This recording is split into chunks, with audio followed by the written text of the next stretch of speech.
मैं अंशु कुमार शर्मा, लोकसभा क्षेत्र संख्या 22 उजियारपुर से सुभाषवादी भारतीय समाजवादी पार्टी सुभाष पार्टी के युवा प्रत्याशी।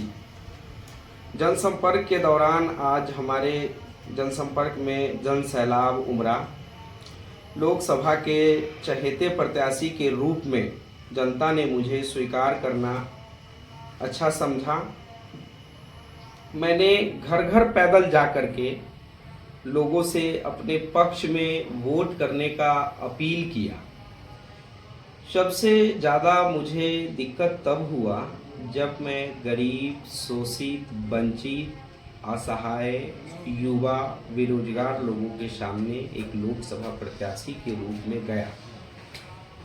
सबसे ज़्यादा लोगों में इस बात की नाराज़गी है कि उजियारपुर लोकसभा क्षेत्र के निवर्तमान सांसद जो गृह राज्य मंत्री रह चुके हैं और थे भी हैं भी, उनके द्वारा 10 साल में गरीब, शोषित, वंचित, असहाय लोगों का एक बार भी सूद नहीं दिया गया। उनसे 10 मिनट के लिए मिलने का भी समय मंत्री जी के पास नहीं मिला।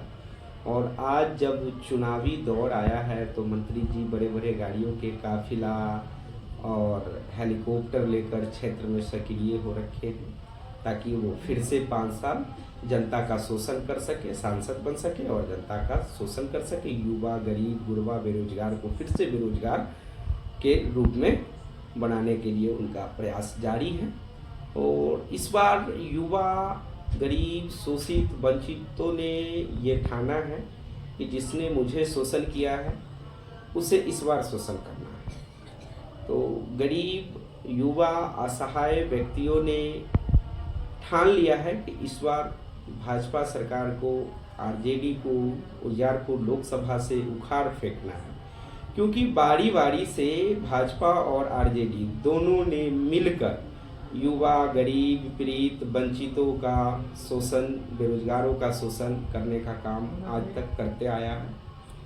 मंत्री जी मीडिया में आकर के बड़े बड़े भाषण तो किए, लेकिन आज तक अपने क्षेत्र के विकास हेतु एक सिंगल मीटिंग भी नहीं करवा पाए, जो बहुत शर्म की बात है। क्योंकि क्षेत्र में बेरोजगारी चरम सीमा पर है, भ्रष्टाचारी चरम सीमा पर है।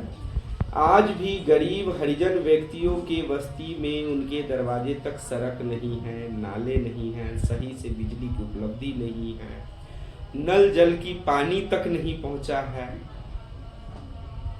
तो जब मैं क्षेत्र भ्रमण करता हूँ तो मुझे काफ़ी ये सब देखने के बाद बड़ा दुख होता है, क्योंकि मैं भी एक साधारण परिवार के व्यक्ति हूँ।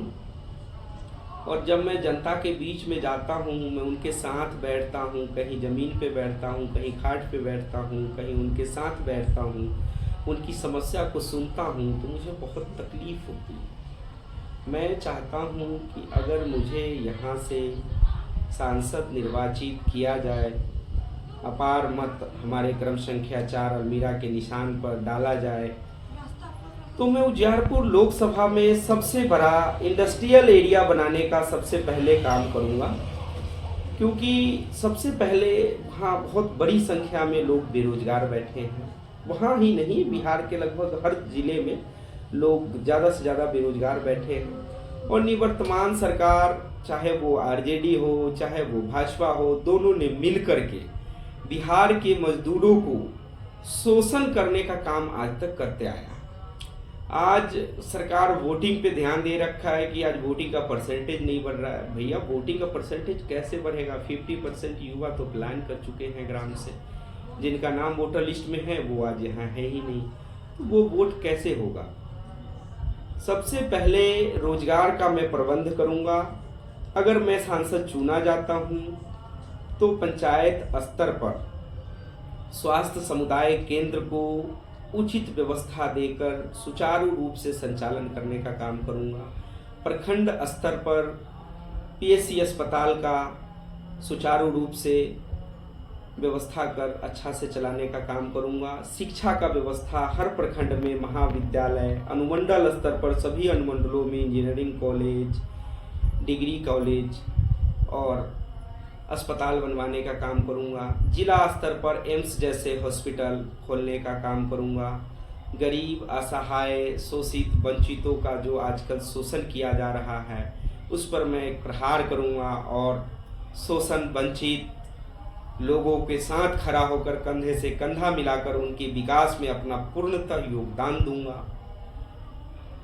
अपने निजी लोकसभा क्षेत्र के लिए मैं हर संभव प्रयास करूंगा ताकि हमारे क्षेत्र से जल्द बेरोजगारी दूर हो सके, भ्रष्टाचारी दूर हो सके। नदी, नाला, सड़क, इन सब चीज़ों की निर्माण का सबसे पहले ध्यान रखूंगा। रोजगार तो मेरा सबसे पहला प्राथमिकता ही रोजगार है। जब मैं क्षेत्र भ्रमण के दौरान गया तो मुझे कई 85+, 75+, 65+, 60+ लोग मिले जिनका शिकायत था कि आज तक मुझे वृद्ध पेंशन नहीं मिलता है। मैंने पूछा, भाई आपको क्यों नहीं मिलता है? सरकार का योजना है, आपको मिलना चाहिए। सर, मेरा आज तक कोई आधार कार्ड नहीं बनवा पाया। मैं जिला में गया, मैं राज्य में गया, मैं कई जगह भटका, लेकिन मेरा आधार कार्ड नहीं बना। तो जब गृह राज्य मंत्री होते हुए बड़ी संख्या में वृद्ध लोगों का आधार कार्ड ही आज तक नहीं बना तो उनको सरकारी योजना का लाभ क्या मिलेगा? मैं निवर्तमान सरकार से पूछना चाहता हूं कि उन्होंने 10 साल सांसद रहकर किया क्या उजियारपुर के लिए? मुझे जवाब स्वरूप कोई एक डेट, कोई एक मीटिंग का नाम बता दे जिसमें उजियारपुर लोकसभा क्षेत्र के असहाय, गरीब, गुरबा के सहायता हेतु एवं बेरोजगार युवा के रोजगार हेतु कोई एक मीटिंग किया गया हो। आज चुनाव आया है तो मोदी जी भी कल इस जिला, कल उस जिला, कभी उस जिला में हेलीकॉप्टर से आ रहे हैं, लेकिन चुनाव चला जाता है तो कभी बिहार का याद नहीं आता है, क्योंकि आज उनका नज़र बिहार के 40 सीट पर बना हुआ है। जबकि मोदी जी के पक्ष में पिछले बार बिहार के लोगों ने 40 से 39 सीट देने का काम किया, लेकिन फिर भी मोदी जी ने बिहार के लोगों को ठगने का काम किया, ठेंगा दिखाने का।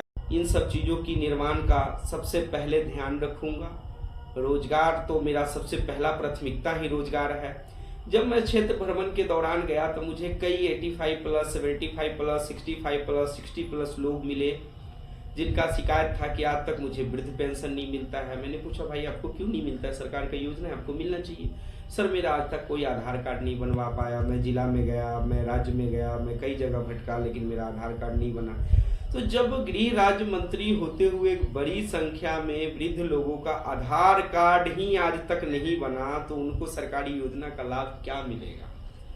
मैं निवर्तमान सरकार से पूछना चाहता हूं कि उन्होंने 10 साल सांसद रहकर किया क्या उजियारपुर के लिए? मुझे जवाब स्वरूप कोई एक डेट, कोई एक मीटिंग का नाम बता दे जिसमें उजियारपुर लोकसभा क्षेत्र के असहाय, गरीब, गुरबा के सहायता हेतु एवं बेरोजगार युवा के रोजगार हेतु कोई एक मीटिंग किया गया हो। आज चुनाव आया है तो मोदी जी भी कल इस जिला, कल उस जिला, कभी उस जिला में हेलीकॉप्टर से आ रहे हैं, लेकिन चुनाव चला जाता है तो कभी बिहार का याद नहीं आता है, क्योंकि आज उनका नज़र बिहार के 40 सीट पर बना हुआ है। जबकि मोदी जी के पक्ष में पिछले बार बिहार के लोगों ने 40 से 39 सीट देने का काम किया, लेकिन फिर भी मोदी जी ने बिहार के लोगों को ठगने का काम किया, ठेंगा दिखाने का काम किया। तो इस बार बिहार के सभी युवा, गरीब, शोषित, वंचितों ने, खासकर उजियारपुर लोकसभा के क्षेत्र के लोगों ने ये ठान लिया है कि इस बार मतदान उसी को किया जाएगा कि जो हमारे घर तक चल के आए हैं, हमसे मिले हैं और हमारी समस्या को समझे हैं, जाने हैं।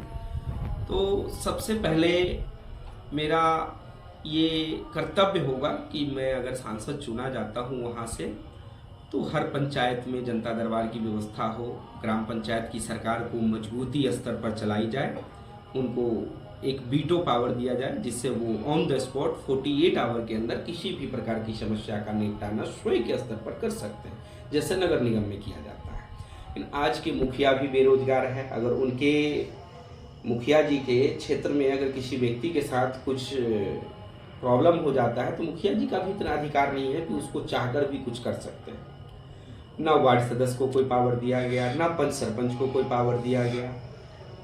मैं इन सब चीज़ों को अपना मुद्दा बनाकर एक बड़ी संख्या में सुधार करने का काम करूंगा और सबसे बेटर और सबसे पहला मेरा एक ही वर्क है, मैं बार बार दोहरा रहा हूँ, रिपीट कर रहा हूँ कि मैं एक भी युवा को क्षेत्र में बेरोजगार नहीं रहने दूंगा। अगर मेरे क्षेत्र में कोई एक भी युवा बेरोजगार है तो उसका जिम्मेदार मैं हूँगा। मेरे क्षेत्र में कोई भी व्यक्ति बीमारी से संबंधित अगर पीड़ित होंगे तो उनका इलाज उनके प्रखंड स्तर पर, जिला स्तर पर ही अच्छा व्यवस्था देकर कराई जाएगी। उनको पटना जैसे अस्पतालों को चक्कर काटने का आवश्यकता नहीं पड़ेगा। जैसे कि अभी हमारे बहनें हैं कुछ जो अपने घर से दूर पढ़ने जाने के कारण अपनी शिक्षा को त्याग कर दिए हैं। पढ़ने की इच्छा है लेकिन सही उचित व्यवस्था न होने के कारण अपना पढ़ाई नहीं कर पा रहे हैं।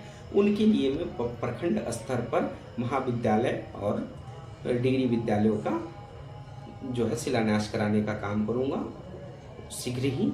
और अनुमंडल स्तर पर इंजीनियरिंग कॉलेज हो गया, मेडिकल कॉलेज होगा, टेक्निकल कॉलेज होगा, ये सब चीज़ों का व्यवस्था करूँगा। और जिला स्तर पर एम्स जैसे अस्पताल जल्द ही खुलवाने का काम करूँगा। इन सब चीज़ों को करने के लिए मुझे सभी लोगों का समर्थन का आवश्यकता है, जो मुझे काफ़ी अच्छे तरीके से मिल रहा है। और मुझे उम्मीद है कि मैं उजियारपुर लोकसभा क्षेत्र से करीब लाखों वोटों से अधिक से निर्वाचित होने जा रहा हूं। तो मैं ये संदेश अपने मतदाताओं तक पहुंचाना चाह रहा हूं आपके चैनल के माध्यम से, ताकि मेरे मतदाता जो हमसे मिलने में वंचित रह गए हैं उनके कान में भी ये चीज़ जाए। और इस बार उजियारपुर एक नई इतिहास रचने को तैयार हो चुका है।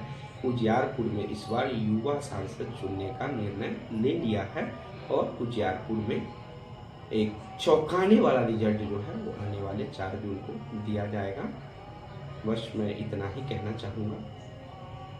धन्यवाद, प्रणाम, नमस्कार। साथ ही सभी मतदाता मालिक से हाथ जोड़कर निवेदन करता हूँ कि अधिक से अधिक संख्या में मेरे पक्ष में मतदान करें, ताकि मैं सब मिलकर आपका सहयोग कर सकूं। जय हिंद, जय भारत।